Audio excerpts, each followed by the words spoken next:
আমি মোহাম্মদ মনসুর আলম ৬৭ পিতামাতা কিনারি জমাদ্দার সাং রূপায়ত ৩ নং ওয়ার্ড নিয়ামতি বাকেরগঞ্জ। আমার সাথে জমা জমি নিয়ে সম্পত্তি দীর্ঘদিন ধরে বিরোধ চলিতে আসিতেছে। এই বিরোধের জের ধরে 18/12/2025 ইংরেজি ইকুই এলাকার জাহাঙ্গীর আকন ওরফে জাঙ্গু ডাকাত ৪৫, পিতা জবেদ আলী আকন, মামুন জমাদ্দার, পিতা আলমগীর জমাদ্দার, সোহাগ, পিতা জাহাঙ্গীর আকন, রুবেল জমাদ্দার, পিতা লোকমান জমাদ্দার, শাহজাহান ফকির, পিতা আতাহার ফকির আমার নির্মাণ ভবন কাজ বন্ধ করে দেয়। নির্মাণ কাজ বন্ধের কারণ জিজ্ঞাসা করিলে 2 লক্ষ টাকা চাঁদা দাবি করে। চাঁদা না দিতে অস্বীকার করে আমার রাজমিস্ত্রি আনিস খান হেল্পার সালামকে মারধর করিয়া তাড়িয়ে দেয়। 2 লাখ টাকা চাঁদা না দেওয়া পর্যন্ত বিল্ডিং এর কাজ বন্ধ রাখিতে বলে। এ সময় বাধা দিলে তারা আমার বাড়ির ওয়াল টপকিয়ে সবেদা গাছ দিয়ে বিল্ডিং এর উপরে ছাদে প্রবেশ করে আমার পকেটে থাকা 20,000 টাকা জোরপূর্বক ছিনিয়ে নিয়ে যায়। বিল্ডিং এর সেন্টারিং কার্ডও ছিনতাই করিয়া নিয়ে যায়। সন্ত্রাসীরা আমাকে বেধড়ক মারধর করে।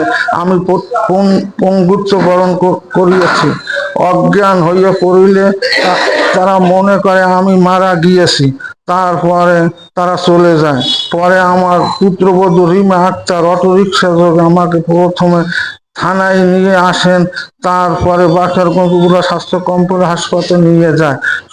সকল আসামিরা এলাকার মাদক বিক্রয় এবং সেবন করেন। চাঁদাবাজি তাদের নেশা পেশা। চিকিৎসক আমার শরীরে 12টি স্থানে বেধড়ক হাড়ভাঙ্গা রক্তাক্ত জখম পাইয়াছে।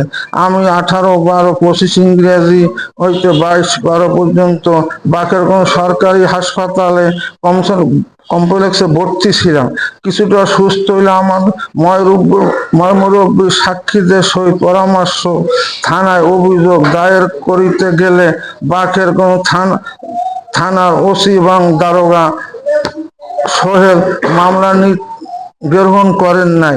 তারই ঘটনায় আমি মামলা গ্রহণ করেন নাই। পরে আমি মারধরের সুষ্ঠু বিচারের জন্য বরিশাল পুলিশ সুপার, ডিআইজি মহোদয়, আইজিপি মহোদয় বরাবর প্রতিকাশে অভিযোগ দায়ের করিলে আজ পর্যন্ত কোনো প্রতিকার পাই নাই। বিবাদীরা এখনো আমাকে হুমকি দিয়ে আসিতেছে এবং আমার সাক্ষীদেরকেও মারধর করার, হত্যার হুমকি দিয়ে চলিতেছে, যাতে আমি কোনো প্রকার থানায় মামলা না করতে পারি। এর ঘটনায় কেস মামলা করিলে তাহারা আমাকে সহ আমার পরিবারকে লোকজনকে খুন করে লাশ গুম করে ফেলবে।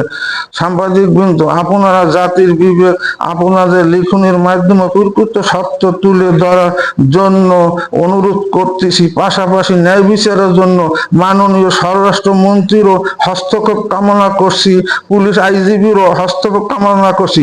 চাঁদাবাজ সন্ত্রাসীরা আমার ভিটা বাড়ি দখলের জন্য 18/12/25 ইংরেজি আমি ভিকটিম বেধড়ক মারধর করে পঙ্গুত্ব বরণ করিতেছি।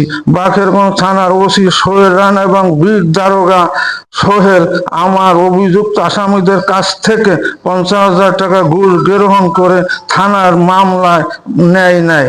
কোর্টে তো যায়নি, আমি তো আইজিপি এবং ডিআইজির শরফান্ন হয়েছিলেন, তারাও তো 2 বার আমাকে ওই থানায় কাগজ পাঠাইছে, ফোন করিয়ে দিয়েছে। তারপরেও তো ওসি গাউরামির জন্য মনে করেন মামলাটা নেয় নাই।